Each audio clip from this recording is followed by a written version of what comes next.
Talk to me. WSRadio.com.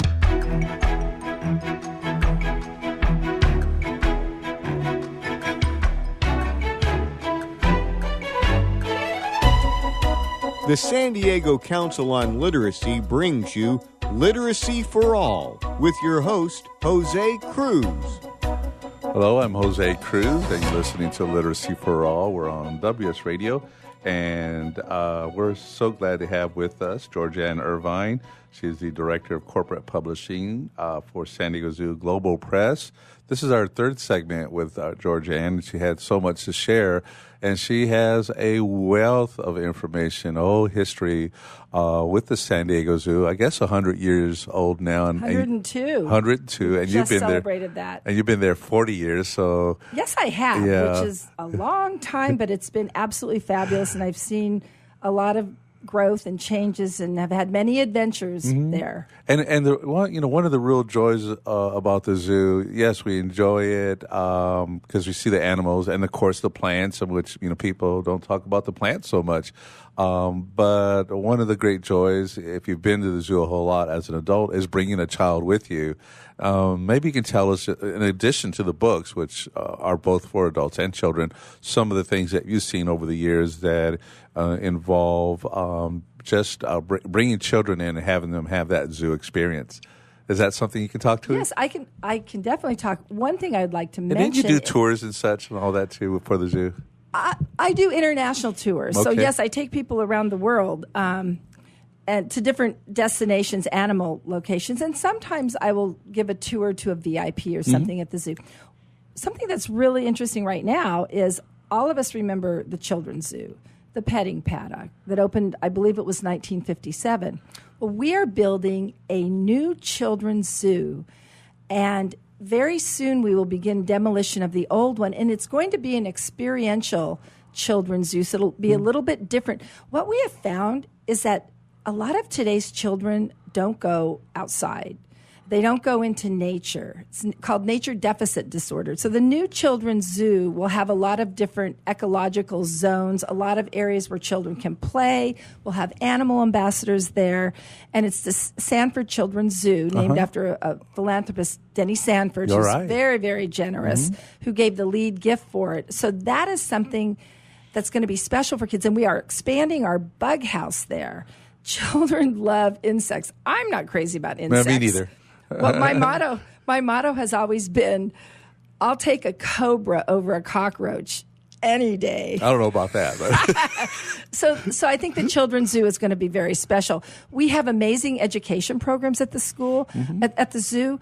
What you may not know is that all second grade children in San Diego, as part of second grade curriculum, visit the San Diego Zoo. Is that right? That's absolutely. Oh, We've had wonderful. second grade tours for as long as I can remember, and I think they started in the late 1920s. We have summer camp for students, and we've really tried, when we create new exhibits, we really try to put in elements that are kid-friendly. For example, when you're looking into exhibit, we try to put glass. If the child can't see over the railing, it's nice to have glass there so they can see in there. So we've made the zoo very, very kid-friendly. And I think with all of our education programs, it's a perfect place to bring children, for the first time seeing animals. Well, I've had that experience just as a visitor of the zoo to see what you've done with the glass, that the gorillas or the orangutans will get up against the glass. Maybe they'll turn their backs or such, whatever. But they're right there where you can almost touch them if it weren't for the glass. And that, I think, is a wonderful experience. And relatively new, would you say? We've been putting glass in certain areas, and we, of course, like the open-molded contents, probably since the late 80s, early 90s. Okay. But I have seen, for example, a baby gorilla at the glass play with a child. The baby gorilla runs, the child runs. It's really quite remarkable. Yeah. At the orangutan exhibit, Karen, who's now grown up, I wrote a book about, one of my children's books is about Karen. She will sit at the glass and sometimes look at what people are showing her, and she'll interact with guests.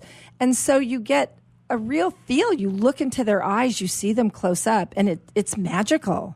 And that's not just for kids, that's for adults. Oh, it's fun to watch. I mean, just the opportunity to have that kind of access to wildlife. You touched on something that is very important to us in education, and you referenced nature deficit disorder. I don't think I've heard that before, because we think in terms just as relates to children being outdoors and being in nature and being away from the flat screen. And they're spending a lot of time on the flat screen, and we're in San Diego. It's beautiful. And I think children here do get outdoors more, but in other areas, not so much. And just to change the subject a little bit, but children's books are bigger than ever now. Their parents are buying them for the children. And the reason is that they don't want them sitting in front of the flat screen. And so they want them to read from a book, just like they want them to go outdoors. They want to get them away from part of the digital era, which is good, but not every second of the day. Yes. It's funny now because there was a time where we were worried that children might read too much and we wanted them outdoors. We're happy to get them into books and maybe as a step towards getting out into the real world, because you can live an existence now where you can work remotely. Yes. You can have 24 hours of golf if you want. You can sit in front of a computer screen and play games and never experience the real world. What I saw today in the San Diego Union Tribune was an article, research regarding. It was in the health section, if you're listening, and it talked about just the things that are wrong that children who are overexposed, I would say, to the flat screen can suffer anxiety, etc. There's just like 10 different things that are wrong with being in front of the screen too much. So here you have the San Diego Zoo, which is quite on the other extreme, I would say, of life, of living reality and nature. And what's really great about the zoo is we have membership for adults, and we have San Diego Zoo Kids Club for children. And I don't have the price off the top of my head, but it's very reasonable, and you get unlimited admission to the zoo and the safari park. And for children, it's fabulous. And you can come to the zoo for an hour, and you don't have to worry, oh, my gosh, I paid the admission fee, which makes it very, very special. And this is Free Kids Month at the zoo. I might remind you that. For kids who aren't members, all children are free at the zoo and the safari park. And I know that there are other institutions in the city that are also offering some special deals for Kids Free Month. But this is a good time to visit the zoo if you're not a member. And when you visit, I think you'll be inspired to become a member, an adult member, and your kids can become members of the San Diego Zoo Kids Club. And you make the zoo a regular stop. I mean, and I have a friend of mine who it seems like he takes his son to the zoo twice a week or something. But it's something that they never get tired of, and it's just really, really exciting for them. And there's always something new. We just had another baby elephant born at our safari park, which is really exciting. We've got 2 babies now. We have Zuli, who is probably 6 weeks old, maybe not quite that old. And then our little female, who's not named, was born last week.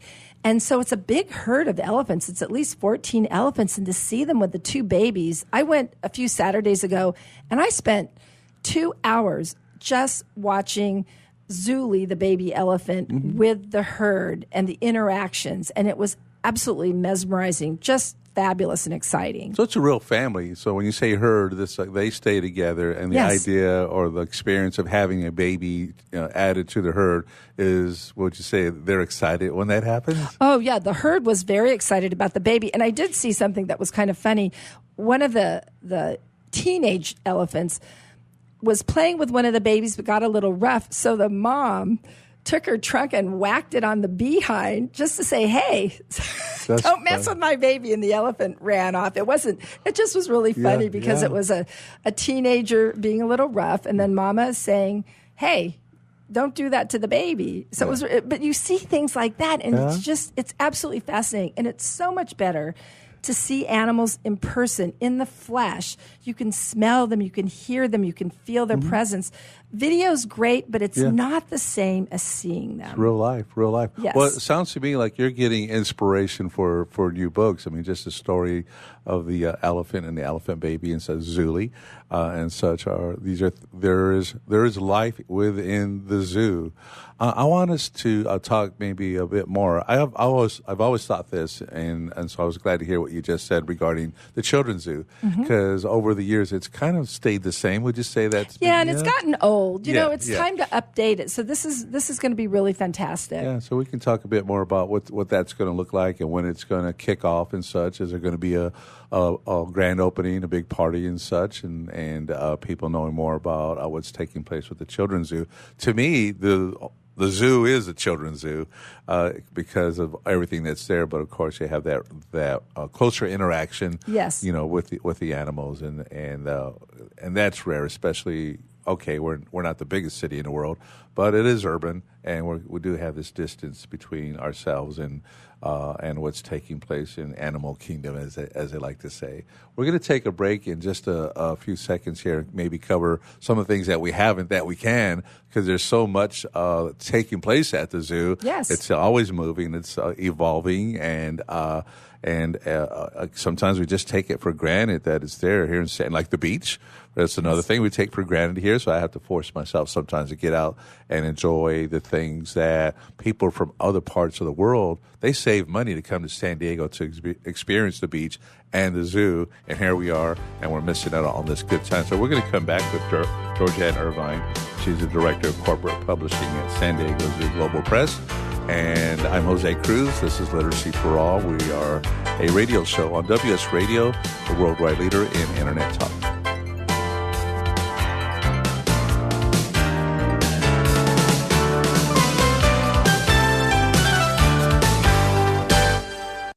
I've heard this is like one of the best pizza spots in town. Yes, it is. I'll do a slice of pepperoni, slice of vegetarian. You got it. And I will pay for all of that in 3 days. In 3 days? What's that mean? Well, wait, you accept credit cards. That money's not going to hit your account for 3 days anyway. I need my money quicker. At Chase, we hear you. With Express Funding, card payments are in your Chase account the next business day. Go to chase.com/expressfunding. Chase for business, so you can. Compensated participation. All businesses are subject to credit approval. Not all clients are eligible for next business day funding, and additional terms, conditions, and restrictions apply.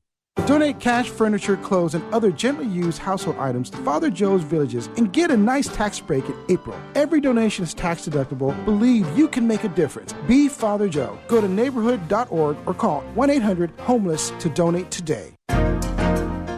Life is full of misadventures, from car crashes to home fires to getting choked out on the mat. Yes, I said getting choked out because I'm Carlos Kramer, jiu-jitsu competitor, MMA and media personality, and mild-mannered insurance agent. You can follow my adventures on Kick-Ass Radio, and I can protect you from life's misadventures at Kramer Insurance. Home, auto, life, business, and workers' comp. We're at KramerINS.com, and I want you to join my world. Identity theft costs over $20 billion a year. When was the last time you changed all of your passwords? Don't be a victim. The nonprofit Securing Our eCity Foundation is here to support you.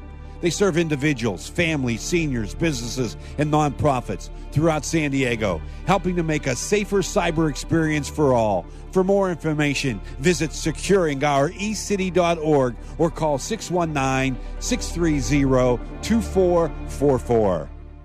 Too much to do? Not enough time to get it done? Call on the experts at Another 8 Hours for your business support needs. By partnering with Another 8 Hours, we allow you to focus on the more important matters, like being in front of your clients, doing what you do best, rather than being stuck at a desk poring over paperwork, rummaging through emails, returning phone calls, and struggling to get everything done by yourself. Meanwhile, your family and social life are going down the drain. Go to another8hours.com or call 8 more hours. That's 866-734-6877. Hi, this is Rob Barnett, VinVillage.com, where wine lovers connect. Be sure to tune in weekly to Vin Village Radio for exclusive, in-depth interviews with the who's who in wine and food. Securing Our eCity Foundation is a nonprofit organization focused on cybersecurity awareness and education. Formed in 2011, their mission is to enable every San Diegan to live, work, and play safely in the cyber world. For more information, visit securingourecity.org or call 619-630-2444. securingourecity.org, 619-630-2444.